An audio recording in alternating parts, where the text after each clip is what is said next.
Hello everyone, welcome to NRI Malayalam. അപ്പോൾ ഇന്നത്തെ നമ്മുടെ വിഷയം എന്ന് പറയുന്നത് ട്രംപിൻ്റെ 50% ടാരിഫ് തന്നെയാണ്.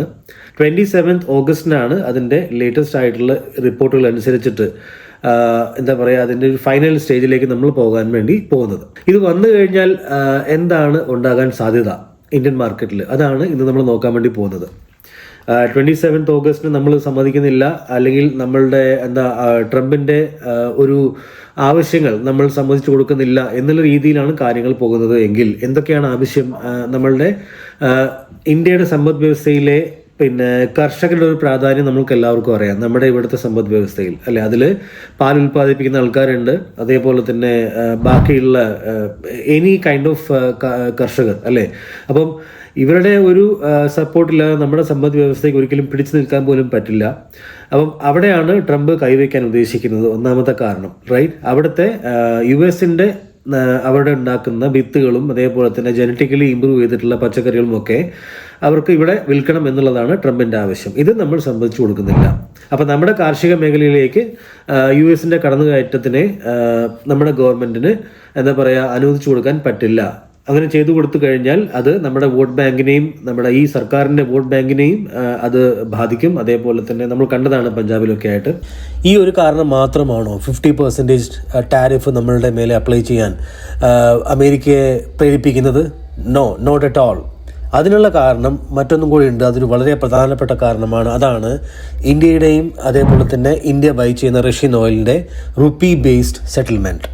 അപ്പോൾ ഇന്ത്യക്ക് എങ്ങനെയാണ് റഷ്യൻ ഓയിൽ റുപ്പീസിൽ സെറ്റിൽ ചെയ്യാൻ പറ്റുന്നത്? അതിനുള്ള ഏറ്റവും വലിയ കാരണമാണ് ബ്രിക്സ്, അതേപോലെ തന്നെ SCO തുടങ്ങിയ സംഘടനകൾ.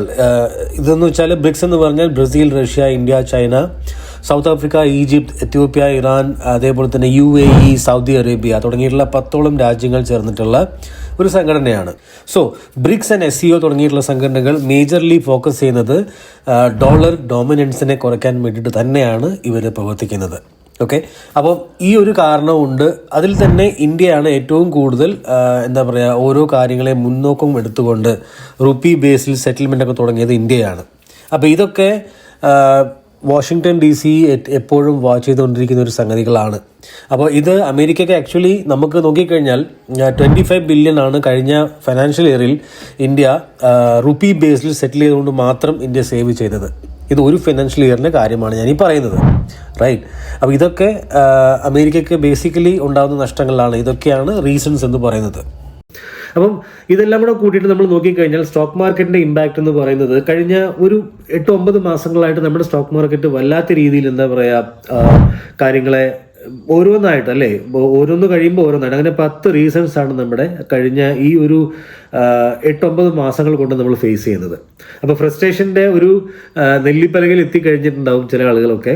തീർച്ചയായിട്ടും ഇതൊരു ബാഡ് ആയിട്ടുള്ള കാര്യങ്ങൾ തന്നെയാണ് സംഭവിക്കുന്നത്. പക്ഷേ ഇൻ ലോങ് ടേം ഞാൻ പറയുകയാണെങ്കിൽ നമ്മുടെ രാജ്യത്തിന് ഈ ഒരു 50% ടാരിഫ് എന്ന് പറയുന്നത് ഒരു അനുഗ്രഹമാണ്, അല്ലെങ്കിൽ ഒരു ബ്ലെസ്സിങ്സ് ആണെന്ന് ഞാൻ പറയും. 50% ടാരിഫ് ബ്ലെസ്സിങ്സ് എങ്ങനെ, എന്തുകൊണ്ട് ബ്ലെസ്സിങ്സ് എന്ന് എനിക്ക് പറയാൻ വേണ്ടി പറ്റുന്നു. കാരണം എന്താണെന്ന് വെച്ചാൽ ഹിസ്റ്റോറിക്കൽ ആയിട്ടുള്ള കാര്യങ്ങൾ നമ്മൾ റിസർച്ച് ചെയ്ത് നോക്കിക്കഴിഞ്ഞാൽ നമുക്കത് മനസ്സിലാവും. വൈ? ബിക്കോസ് 1998 US-ന് സാങ്ഷൻ നമുക്ക് അവർ തന്നപ്പോൾ ന്യൂക്ലിയർ ടെസ്റ്റ് നമ്മൾ ചെയ്തിരുന്നു അല്ലേ. വളരെ ഹിസ്റ്റോറിക്കൽ ആയിട്ടുള്ളൊരു പോയിന്റാണ് 1998 ന്യൂക്ലിയർ ടെസ്റ്റ് എന്ന് പറയുന്നത്.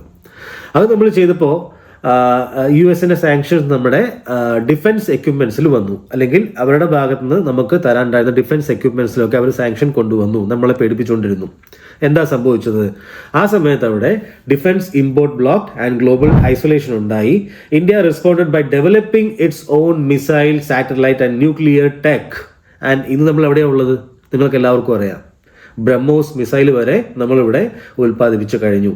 സെക്കൻഡ് ഇവന്റ് നമ്മൾ നോക്കുമ്പോൾ 1991 ബാലൻസ് ഓഫ് ഫോറക്സിന്റെ ഒരു ക്രൈസിസ് ഉണ്ടായി അല്ലെ. നമ്മുടെ അടുത്ത് ഫോറക്സ് ഫണ്ടുകൾ കുറഞ്ഞുകൊണ്ടിരുന്നു.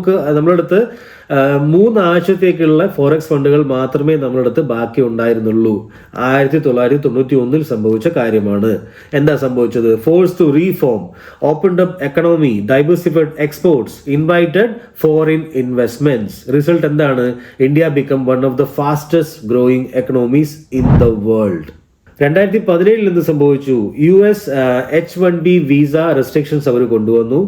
അപ്പോൾ അതിൻ്റെ ഫലമായിട്ട് എന്താ സംഭവിച്ചത്? IT മേഖലയിൽ ഒരു ഫിയർ ആ സമയത്ത് ഉണ്ടായിരുന്നു. Companies like TCS, Infosys moved up the value chain into AI automation. Consulting still growing today. That is what happened due to that 2017 incident. 2020 എന്താ സംഭവിച്ചത്? ചൈന ബോർഡർ ടെൻഷൻ ഉണ്ടായി, ഇമ്പോർട്ട്സ് ഫ്രം ചൈന റെസ്ട്രിക്റ്റഡ്. അതേ സമയത്ത് തന്നെ India എന്ത് ചെയ്തു? India boosted local manufacturing in electronics, pharma, ingredients, toys and solar panels. Understood? ഇതാണ് ഇന്ത്യൻ്റെ നമ്മുടെ ഒരു രാജ്യത്തിൻ്റെ ഒരു ഏറ്റവും വലിയൊരു ബ്ലെസ്സിങ്സ് അത് തന്നെയാണ്. നമ്മളുടെ മുമ്പിലേക്ക് എന്തെങ്കിലും ഒരു തരത്തിലുള്ള ഒരു ചാലഞ്ചസ് നമ്മൾ വരുമ്പോൾ നമ്മളതിനെ ഓവർകം ചെയ്യാൻ വേണ്ടിയിട്ട് നമ്മളെല്ലാവരും ജാഗരൂകരാകും. അപ്പോൾ ഇത്രയും ചലഞ്ചസ് നമുക്ക് ഇതിനു മുമ്പ് ഉണ്ടായി കഴിഞ്ഞപ്പോൾ അതിനെയൊക്കെ ഓവർകം ചെയ്യാൻ വേണ്ടി ഗവൺമെൻറ് പല പല ടൈപ്പിലുള്ള തീരുമാനങ്ങൾ എടുത്തിട്ടുണ്ട്. ഇതുകൂടാതെ ഈ ടാരിഫ് ഒരു ബ്ലെസ്സിങ്സ് ആണെന്ന് ഞാൻ പറയാനുള്ള മറ്റൊരു കാരണങ്ങൾ എന്താണെന്നറിയോ? ഇന്നോവേറ്റീവ് പുഷ് ഉണ്ടാവും ഇനി. Companies must improve quality, branding and technology to compete globally.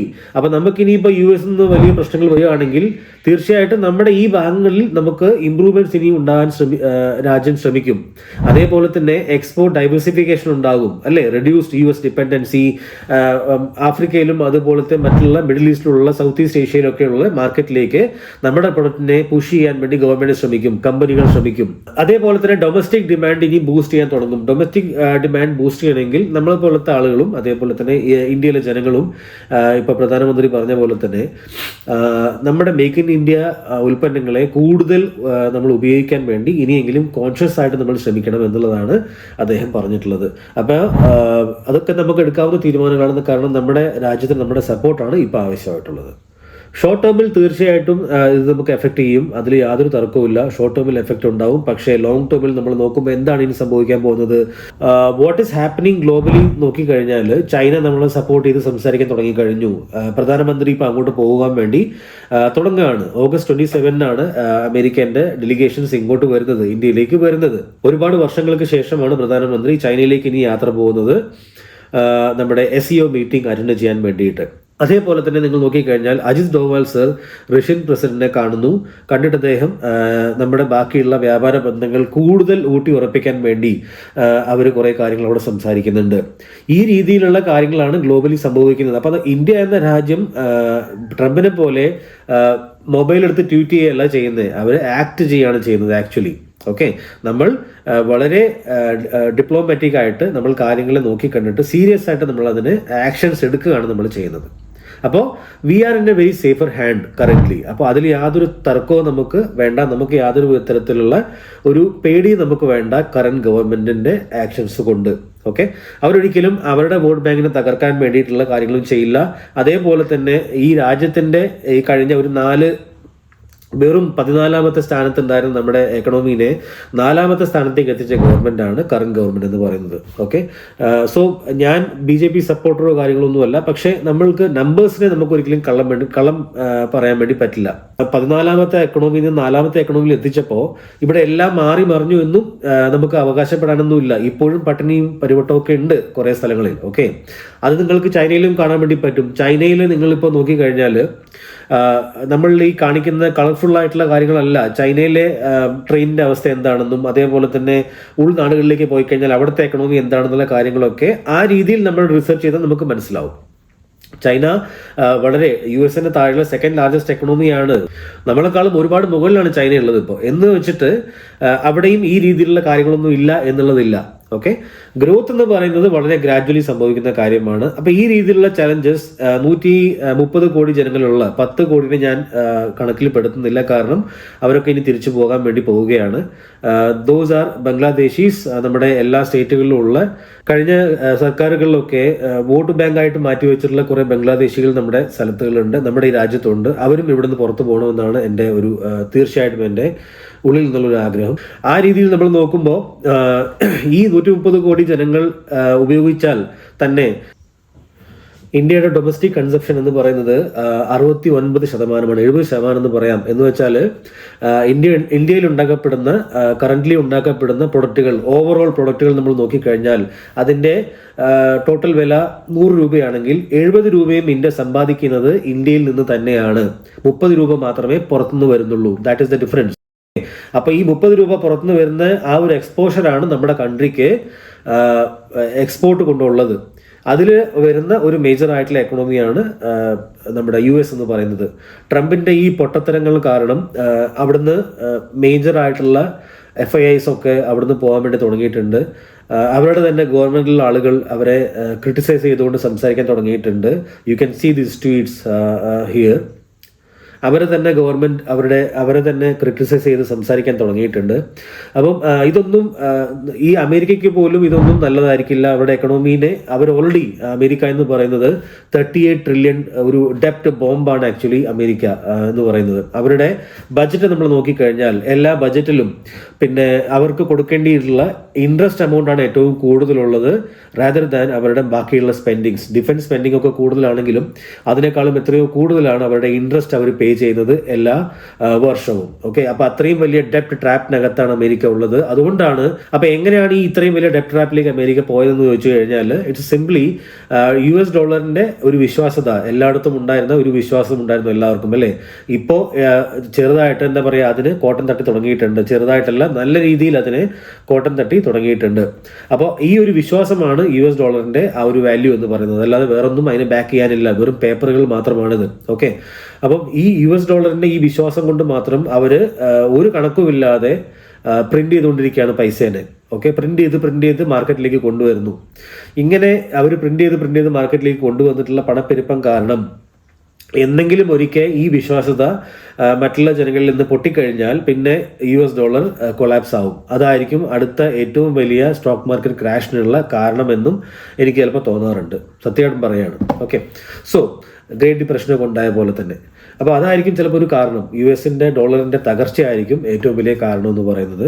Sorry, ഇന്നത്തെ എൻ്റെ വീഡിയോയിൽ കുറച്ച് എൻ്റെ ലാംഗ്വേജ് കുറച്ച് ഹാർഷ് ആവുന്നുണ്ട്. പക്ഷേ തീർച്ചയായിട്ടും നമ്മളൊക്കെ ഒന്നും പേടിക്കേണ്ട കാര്യമില്ല. നമ്മളൊക്കെ സേഫ് ഹാൻഡ്സിലാണ്.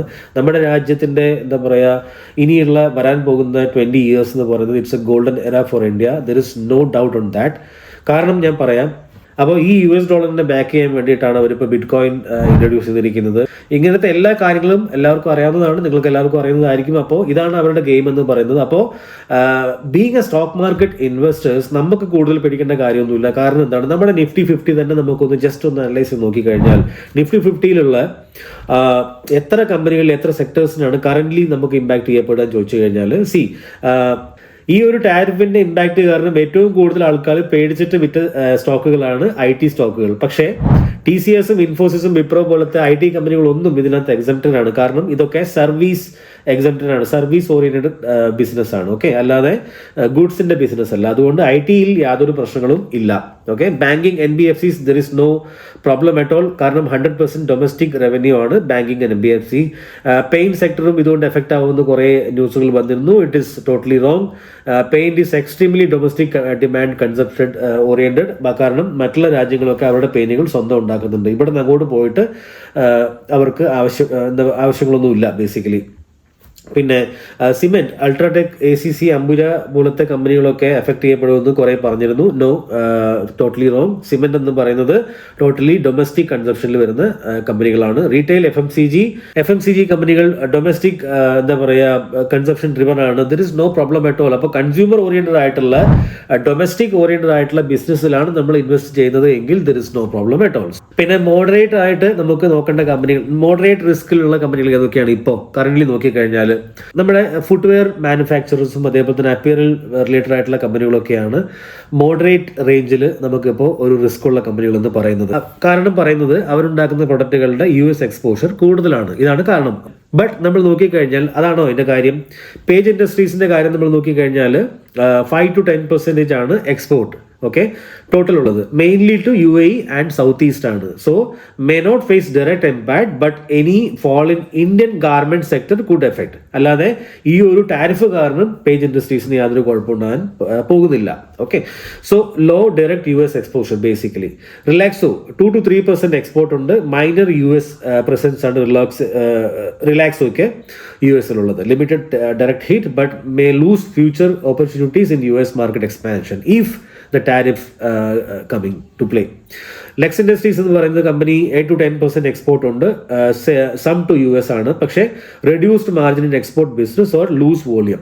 സോ ഇതൊക്കെ ഒരു എക്സാമ്പിൾ മാത്രമാണ് ഞാൻ കമ്പനീസിനെ പറയുന്നത്. നിങ്ങൾക്ക് മറ്റുള്ള കമ്പനികൾ നിങ്ങൾ ഇൻവെസ്റ്റ് ചെയ്തിട്ടുണ്ടെങ്കിൽ ഈ ഒരു സെക്ടറിൽ വരുന്ന കമ്പനികളാണെങ്കിൽ അവരുടെയൊക്കെ US-ന്റെ എക്സ്പോർട്ട് എക്സ്പോഷർ ഉള്ളത്. അത് നോക്കിയിട്ട് നിങ്ങൾ ഡിസൈഡ് ചെയ്യുക. ഓക്കെ, ഇതൊക്കെ ഞാൻ ചെറിയൊരു എക്സാമ്പിളിന് വേണ്ടി മാത്രം പറയുന്ന കാര്യങ്ങളാണ്. പിന്നെ ജ്വല്ലറി ആൻഡ് വാച്ചസിൽ വരുമ്പോൾ നോക്കേണ്ട കമ്പനികളാണ്, നോക്കേണ്ട ഒരു സെക്ടറാണ് ആക്ച്വലി. അതിൽ കൂടുതൽ നമുക്ക് ഈ ജ്വല്ലറി ബേസ്ഡ് ആയിട്ടുള്ള ബിസിനസ്സിന് US എക്സ്പോർട്ട് കൂടുതൽ ഉണ്ടാവാറുണ്ട്. അപ്പം അതിൽ ടൈറ്റൻ ആണ് ഏറ്റവും വലിയൊരു കമ്പനി എന്ന് പറയുന്നത്. ഇപ്പോൾ ടൈറ്റൻ പോലത്തെ കമ്പനികൾ എഫക്ട് ചെയ്യാൻ സാധ്യതയുണ്ടെന്നുള്ള വാർത്തകൾ കാണാറുണ്ട്. പക്ഷേ നമ്മൾ നോക്കിക്കഴിഞ്ഞാൽ ടൈറ്റൻ ദേ എക്സ്പോർട്ട്, അവരുടെ കുറേ ജ്വല്ലറികൾ ടൈറ്റൻ എക്സ്പോർട്ട് ചെയ്യാറുണ്ട്, US ചെയ്യാറുണ്ട്, മിഡിൽ ഈസ്റ്റിലേക്ക് ചെയ്യാറുണ്ട്, സിംഗപ്പൂരിലേക്ക് ചെയ്യാറുണ്ട്. പക്ഷേ നിങ്ങൾ നോക്കിക്കഴിഞ്ഞാൽ ബ്രസീൽ പോലത്തെ മാർക്കറ്റുകൾ, ആഫ്രിക്ക പോലത്തെ മാർക്കറ്റുകളൊക്കെ ഇപ്പോഴും ബാക്കിയുണ്ട്. ഓക്കെ, അപ്പോൾ അവിടേക്ക് പുതിയ മാർക്കറ്റ് അവിടെ വരും.